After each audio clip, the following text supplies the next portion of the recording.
Messieurs, dames, bonjour et bienvenue dans votre émission Opinion. Mon opinion d'aujourd'hui est basée sur la gratuité de l'enseignement de base en République démocratique du Congo. Oui, cette politique n'est pas une vision de quelqu'un, mais plutôt la volonté du peuple souverain. Pourquoi? Puisque c'est une idée qui a été mise dans la Constitution, article 43 de la Constitution, qui consacre bien sûr la gratuité de l'enseignement de base, c'est-à-dire à partir de la première primaire, deuxième, troisième, quatrième, cinquième, sixième primaire. C'est la gratuité. Le peuple avait voté ça dans la Constitution du 18 février 2006.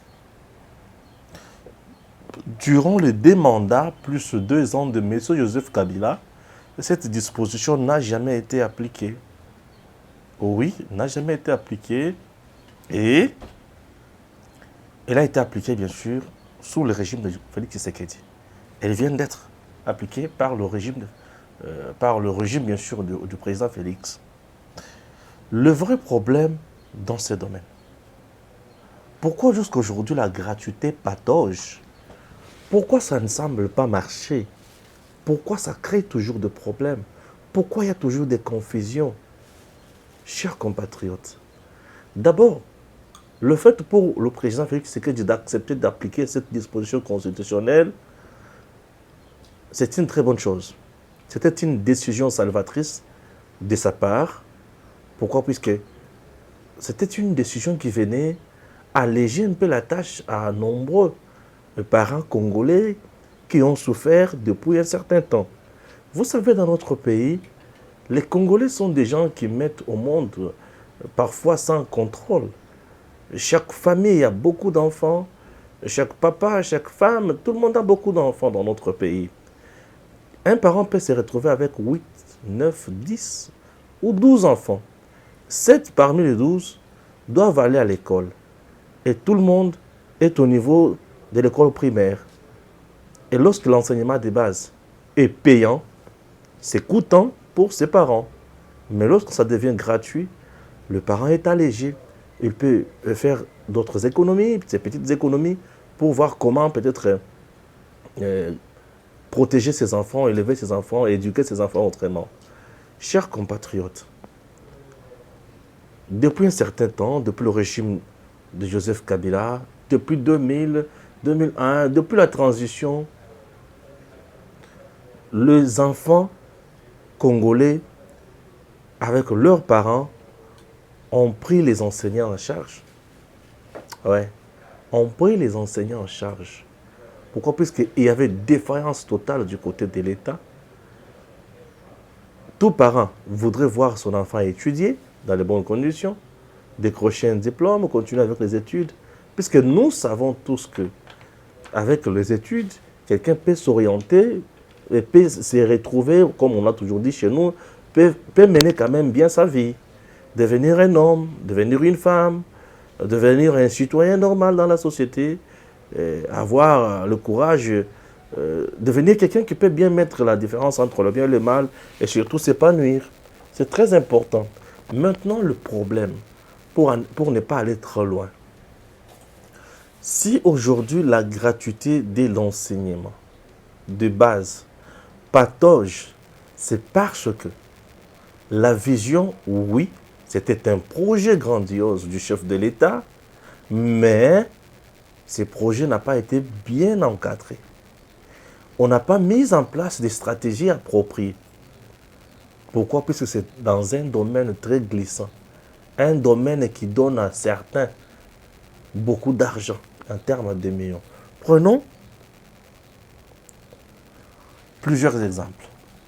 Chers compatriotes, on n'a pas eu à faire une bonne étude de faisabilité. Ça, c'est de 1. De 2, on n'a pas fait également un bon casting. Qui comme ministre de l'EPST?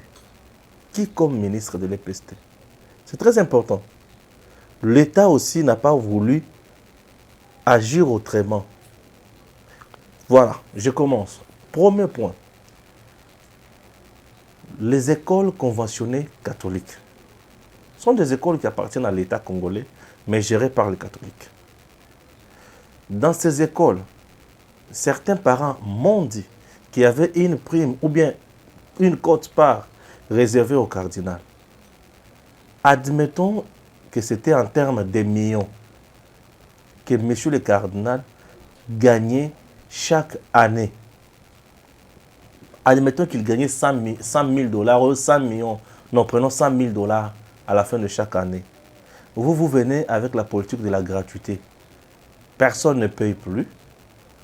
Donc, monsieur le cardinal n'aura plus 100 000 dollars à la fin de l'année. Pensez-vous qu'il va vous laisser libre? Qu'il va vous laisser calme? Pensez-vous que cette politique-là va réussir? Premier obstacle. Deuxième obstacle. Vous voyez le comité des parents. Dans le comité des parents, les membres du comité des parents sont toujours des parents et ces derniers, parfois, ont plusieurs avantages. Soit, si le minerval est fixé à 100 dollars, lui faisant partie du comité des parents, puisqu'il le fait, ce n'est pas un service bénévole, il paie par exemple 80 ou 50 dollars. Il gagne déjà. Et lorsque vous venez avec la gratuité, le parent qui siège dans le comité des parents, parfois, il touche aussi de l'argent là-bas. Ils ne voudront jamais que la gratuité soit effective. Et ils vont vous combattre. Deuxième obstacle. Troisième obstacle. L'État, lorsqu'il veut décider, bref, c'est les catholiques qui vous disent, ok, vous récupérez vos écoles, c'est bien, mais vous devez nous laisser nos bâtiments. Confusion encore, ça devient un autre obstacle. Lorsque j'ai dit que l'État n'a pas fait une bonne étude de faisabilité de cette décision, j'ai fait allusion à quoi? J'ai fait d'abord allusion au casting. Qui pour être ministre de l'EPST? Je vous assure que depuis que monsieur le président Félix Tshisekedi est là, comme président de la République, à mon avis, je me suis rendu compte qu'il n'a pas encore trouvé un ministre approprié. Un ministre qui comprend les choses. Un ministre qui sait contourner les obstacles. Non. Le premier était là, c'était Bakonga, qui Sama, non pas Sama. Le premier ministre de Félix Tshisekedi s'appelait comment encore? Jean-Pierre. L'homme du PPRD, c'était qui encore? Et Lunkamba. Bakonga, sachant qu'il allait faire autre, qu'il allait faire mieux, il s'est collé une balle dans la tête. Et c'est l'autre qui est là présentement. Je n'ai jamais crié en lui. Je n'ai jamais crié en Tony. Je pensais qu'il allait faire mieux. Mais il m'a déçu à plusieurs reprises. Il est là, il est plus dans le populisme, il est plus dans l'arrogance. Il veut montrer qu'il est homme fort. Oui. Il négocie parfois mal. Il ne veut pas bien négocier avec les gens. Et on l'apprécie, on dit qu'il est le meilleur ministre. Moi, je dis non. Non. Non. Et dans tout ça, Monsieur le Président, l'erreur monumentale, à mon point de vue, puisque là, il s'agit de l'opinion, qui me dit déjà combien de minutes? Il s'agit de mon opinion. Mon opinion dans ces dossiers, c'est lequel? À l'allure où vont les choses, même si on négocie avec les catholiques, c'est difficile. Puisque certains voulaient me dire, Stéphane, est-ce que vous ne voyez pas que l'État peut déclarer gratuité à 50%? Gratuité à 50%, oui, c'est une décision c'est une stratégie que je pouvais aussi accepter. Gratuité, mais à 50%. Là, on ne parle pas de la gratuité, mais on peut parler peut-être de l'allègement des tâches. Oui, allègement des études, de l'enseignement primaire. Mais la Constitution ne parle pas de l'allègement. Qu'est-ce qu'il faut faire? Comme la Constitution parle de la gratuité, il faut savoir agir.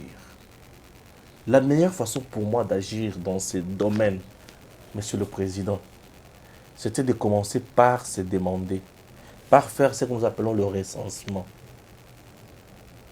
dans chaque province, chaque territoire, chaque secteur, combien d'écoles officielles avons-nous? La première chose, dans chaque province, chaque territoire, chaque secteur, combien d'écoles avons-nous, écoles officielles? On allait d'abord commencer par répertorier le nombre d'écoles que nous avons, identifier les problèmes. Ça, c'est de 1. De 2, dans chaque province, chaque territoire, chaque secteur, combien d'enfants avons-nous à l'âge de scolarité pour l'école primaire? Ah, on a autant d'enfants. Voilà le recensement. Comment on pouvait arriver à mettre la main sur de telles données? Non, il y a beaucoup de mécanismes qu'on peut utiliser. Dans le recensement, il y a les porte-à-porte. Dans le secteur, il y a les porte-à-porte. Dans le recensement, on peut utiliser les chefs de quartier, on peut utiliser le bureau de l'état civil. Mais dans notre pays, les gens n'ont pas vraiment assez la culture de l'état civil de faire enregistrer leurs enfants. Parfois, c'est compliqué. Nous sommes un peu très loin, puisque tout ça, on n'arrive pas à éduquer le peuple. Comment vivre normalement? C'est ça le problème. Alors, après avoir fait ces recensements, on a l'idée de dire on a autant d'enfants à l'âge de scolarité pour l'école, pour l'enseignement primaire de base. Bref, on n'a pas assez d'écoles ou bien on a autant d'écoles. Par rapport au nombre que nous avons d'enfants, pour répondre à ces besoins, il nous faudrait autant d'écoles. Alors, pour en avoir, qu'est-ce qu'il faut faire? Mettre en place un projet de construction d'écoles. Oui, les gens me diront, mais ça va nous prendre beaucoup de temps, Stéphane. Non, on construit les écoles autrement aujourd'hui. Autrement, on peut construire les écoles aujourd'hui. Admettons qu'on construit les écoles comme des maisons préfabriquées. On peut faire mieux. Ça c'est ce de 1. De 2, ce n'est pas les moyens que nous manquons pour construire les écoles. Tout ce que nous avons utilisé dans ces domaines comme argent, tout ce que nous avons eu à dépenser, on devrait laisser les parents continuer à payer d'abord les enseignants. Ça, c'est de 1. On devrait les laisser, mais se mettre au travail, c'est-à-dire commencer à construire d'abord les écoles. L'État pouvait prendre une année ou une année et demie uniquement pour construire les écoles. 2 ans de construction d'écoles. Nous sommes un pays qui est vide. Nous sommes un pays terrain vide, un pays chantier. Mais comment résoudre le problème? Pour résoudre le problème, il ne faut pas donner l'impression de mieux faire. Il faut donner l'impression de quelqu'un qui a la cuisine. Parce que la personne qui a la cuisine prépare. Il prépare quelle viande? Viande yangombe, yantaba, yangoulou, zela, olia. Zela. On devait prendre le temps de construire les écoles. Pendant 2 ans, admettons que les 2 premières années du président Félix Tshisekedi les avait consacrées uniquement pour construire les écoles. Il a construit les écoles dans ce domaine. Il essaie de construire. Ce n'est pas construire les écoles pour résoudre le problème en entièreté, non. On ne saura pas résoudre le problème en entièreté. Il faudrait construire les écoles pour résoudre le problème à 50%. C'est ça ce que je propose. Construire les écoles pour résoudre le problème à 50%. Là, à l'endroit où ça vous demandait, par exemple, 1000 écoles pour tous les enfants, vous construisez par exemple 500 écoles. Les 500 écoles vont faire ce que nous appelons contrepoids. L'année suivante, l'État maintenant qui lance ces écoles, qui prend les frais académiques, qui lance ces écoles et qui déclare la gratuité dans ces écoles construites. Dans les écoles que lui-même a la charge. On laisse d'abord les écoles conventionnelles catholiques, on les met de côté. On prend les 500 écoles construites par l'État sans être gérées par quelqu'un. L'État lui-même met en place un système de gestion et lance la gratuité dans ces écoles-là. Il y aura ce que nous appelons contrepoids. Les enfants qui iront chez l'État congolais, s'ils trouvent là-bas, si ces enfants-là trouvent là-bas un bon système éducatif, ils trouvent une rigueur, ils trouvent un enseignement de qualité, et ils trouvent les enseignants qualifiés, bien payés, ça va faire en sorte que ceux qui vont rester chez les conventionnés catholiques, ou chez les protestants, ou ailleurs, les parents ne seront plus là pour payer les minervales exorbitants. Là, l'État va essayer maintenant de négocier avec les conventions catholiques pour leur dire, chez moi c'est la gratuité, chez vous je ne veux pas que ça soit d'emblée gratuité, mais j'aimerais que ça soit même à 50%. Là où les enfants payés 50 $, ils vont commencer à payer 25. L'Église catholique, les conventionnés là, vont perdre un pouvoir important. Ça c'est un. Deux, l'année suivante, l'État va continuer à construire les écoles sur base d'une gestion rationnelle des écoles déjà construites. Puisque les écoles déjà construites, elles sont là, elles sont soutenues par l'État lui-même et on construit d'autres écoles. Il y aura toujours des partenaires, il y aura toujours des organisations qui viendront sponsoriser, qui viendront soutenir l'enseignement. Il y a des organisations internationales qui sont là uniquement pour ça, qui vont soutenir. Ces gens-là, parfois, hésitent, ne veulent pas venir parce qu'il y a mauvaise gestion. Lorsqu'il y a bonne gouvernance, ces gens-là viendront construire, viendront aider. Voilà comment l'État peut contourner l'obstacle. Puisqu'aujourd'hui, c'est difficile de dire à un Mbongo de perdre ce qu'il touchait là-bas. Et aujourd'hui, on ne sait pas, nous sommes pendant la gratuité de l'enseignement ou nous sommes pendant semi-gratuité de l'enseignement. Si c'est semi-gratuité de l'enseignement, c'est contre la Constitution. Mais si c'est pendant la gratuité de l'enseignement, comment elle a quoi comme fruit?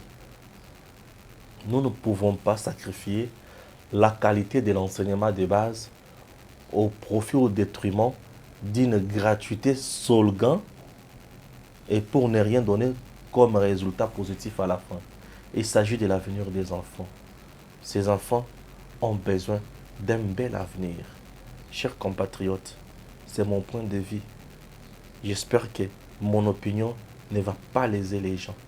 Nous sommes tous là pour construire notre pays. Que Dieu bénisse la RTC.